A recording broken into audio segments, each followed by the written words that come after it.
High বন্ধুরা, তোমরা সবাই কেমন আছো? আশা করি তোমরা সবাই খুব খুব ভালো আছো। আর আমিও খুব ভালো আছি, বিন্দাস আছি। আমি মলিজ ডেলি অ্যাক্টিভিটি থেকে মলি বলছি। এখন থেকেই আমি আমার ব্লগটা শুরু করছি। তো আজকে হচ্ছে সোমবার, আজকে থেকে স্কুল খুলছে। আর আমার ছেলের আজকে প্রথম স্কুল যাবে। তো যেহেতু ও মাধ্যমিক দিয়েছে, 11-এ উঠেছে, তো অন্য স্কুলে যাবে, সেই জন্য। আর এই স্কুলটা একটু অনেকটাই দূর যেতে হবে, এটা সাইকেলে করে আর গেলে হবে না, এটা গাড়ি করে যেতে হবে। তো সেই জন্য অনেকটা আগে থেকে যাবে। প্লাস স্কুল থেকে যদি 4-4:30 ছুটি হয়, আবার পড়তে যাবে। তো অনেক ডিফারেন্স হচ্ছে, পড়তে যাওয়া স্কুল অনেক অনেক দূর রাস্তা হয়ে যাচ্ছে। তো এটা নিয়ে একটা চিন্তায় রয়েছি। আর দ্বিতীয় হচ্ছে টিফিন, বেশি করে একটু টিফিন দিতে হবে, কারণ এক দুপুরবেলা খাবে, আবার এক পড়তে যাবে, আর বাড়ি আসতে 8টা বেজে যাবে। তো এই সব নিয়ে ভাবছি যে কি করব। তো এবার থেকে আবার সে আগের মতো শুরু হচ্ছে যে তাড়াতাড়ি রান্না বান্না করা, স্কুল যাবে, এটা বহুদিন মিস করেছি। তো আবার সেই দিন ফিরে এসছে। সেই জন্য বেশি কাজকর্ম করি না, কোনো রকমে সেরে দিয়েছি। আর ওই স্কুল চলে গেলে তখন আরাম করে কাজ সারবো ভালো করে, মোছামুছি করবো। এখন খালি ঝাঁট দিয়ে সুখানে জল ছড়া দিয়ে আর এরমভাবে ছেড়ে দিয়েছি। আর কি, আর দেখো আমার দোকানের লক্ষ্মী গণেশ কত সুন্দর লাগছে। ঠাকুরের মুখ দেখা মানেই সত্যি সকালবেলাটা খুব সুন্দর যায়, ফ্রেশনেস যায়। তো চলো, আর ওই যে ব্রেড নিলাম, ভাবছি টিফিনে ওকে ডিম টোস্ট বানিয়ে দেবো। আর মানে 2টো টিফিন দেবো ভাবছি, আর একটু ম্যাগি করে দেবো। ও ওইসব একটু খেতে ভালোবাসে, তো তো করে দেবো। কারণ মুড়ি ফুড়িও কখনো নিয়ে যায়নি স্কুলে। ও 3 বছর 3.5 বছর থেকে স্কুলে পড়ছে, মানে ছোটো থেকে একদম, কখনো ওকে মুড়ি টিফিনটা দিই না। তো সেই জন্য ওগুলোই দিব, আর কিছু করার না। তারপর পয়সা, ওকে এখন বড় হয়েছে, পয়সা দিয়ে রাখি। তো এই হচ্ছে ব্যাপার। চলো এবার রান্না করে ফেলি, পরে আবার আসছি। ছেলের টিফিনগুলো এবার গুছিয়ে দিই।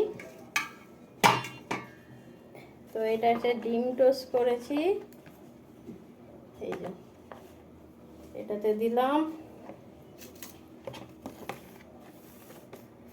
আর এটাতে যে একটু ম্যাগি করে দিয়েছি, সেটা দিয়ে দিচ্ছি।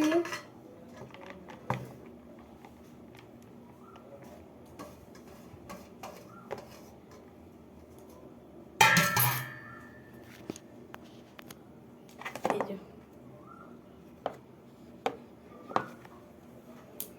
ম্যাগিটা করলাম। ম্যাগির মধ্যে কিছু দিইনি, ঝুড়ো ম্যাগি করে দিয়েছি, কাঁচা লঙ্কা, একটু টমেটো সস আর ম্যাগি মশলা দিয়ে করে দিয়েছি। আর এখানে যে ডিম টোস্ট রয়েছে, দিয়ে দিচ্ছি টিফিনে। চলো ছেলের স্কুলের জামাটারে না একটু ইস্ত্রি করে দিই।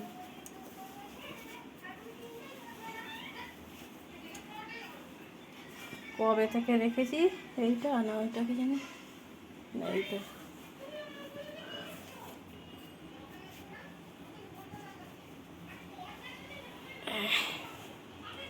কেচে পড়ে থাকে, যখন যাই তখন ইস্ত্রি করে দিই, তাই ইস্ত্রিটা করে দিই।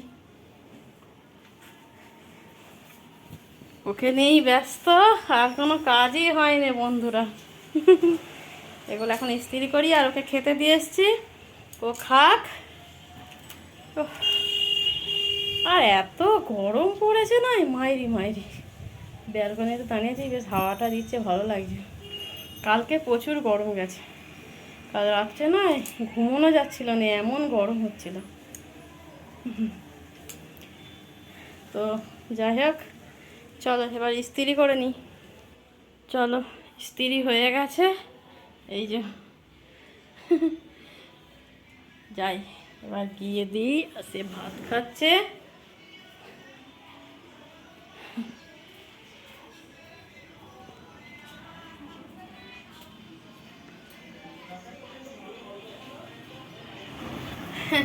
ছেলে স্কুল চলে গেল।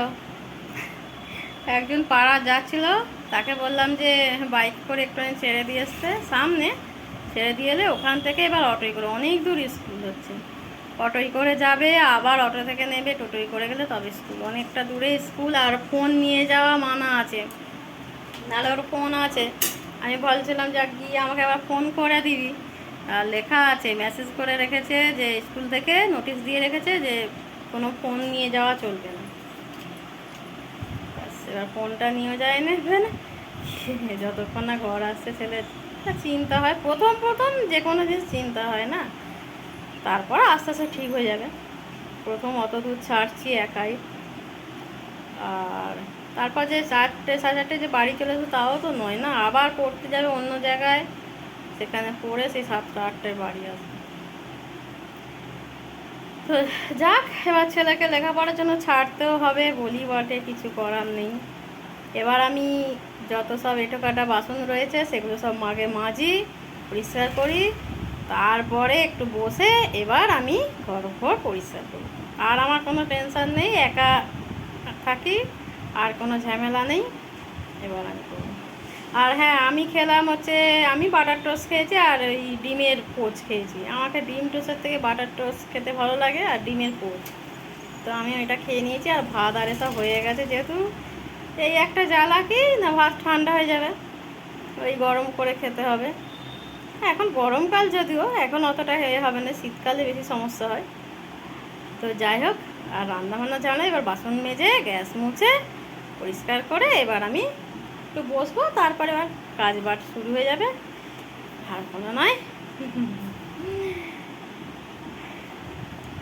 তো যাক বন্ধুরা, আমি ব্লগটা আমি আজকে এখানেই শেষ করছি। এরপর প্রচুর কাজ আছে, সেই সমস্ত কাজকর্ম করি। আর এত গরম যে মানে ধারণার বাইরে আছে। তবে একটা জিনিস কি, আগে আমার প্রচুর ঘামাচি হতো, সত্যি কথা বলছি, আগে মানে আগেকারের কথা বলছি, মানে প্রচুর আমার এইসব ভর্তি হয়ে যেত ঘামাচি, এইসব পুরো ঘামাচি, কপাল ফপাল ভর্তি হয়ে যেত। কিন্তু বিয়ের পরও হতো, আর ঘামাচি হলে এত কষ্ট হয় আর কি। কিন্তু হ্যাঁ, কয়েক বছর, প্রায় ধরো 8 বছরের আরও বেশি, 10 বছর হয়ে যাবে, দেখছি এখন আমার যত গরম হোক আমার কিন্তু ঘামাচি নেই। আর সেটা কেন আমি জানি না, তো যাই হোক, নাহলে এরপর ঘামাচি হলে আরও বেশি কষ্ট। তো চলো বন্ধুরা, আমি তাহলে রাখছি। আর প্লিজ তোমরা আমার পাশে থেকো, ভিডিওটি ভালো লাগলে লাইক করে দিও, শেয়ার করো, কমেন্ট করো, আর দয়া করে চ্যানেলটি সাবস্ক্রাইব করে দিও। আজকের মতো আমি রাখছি।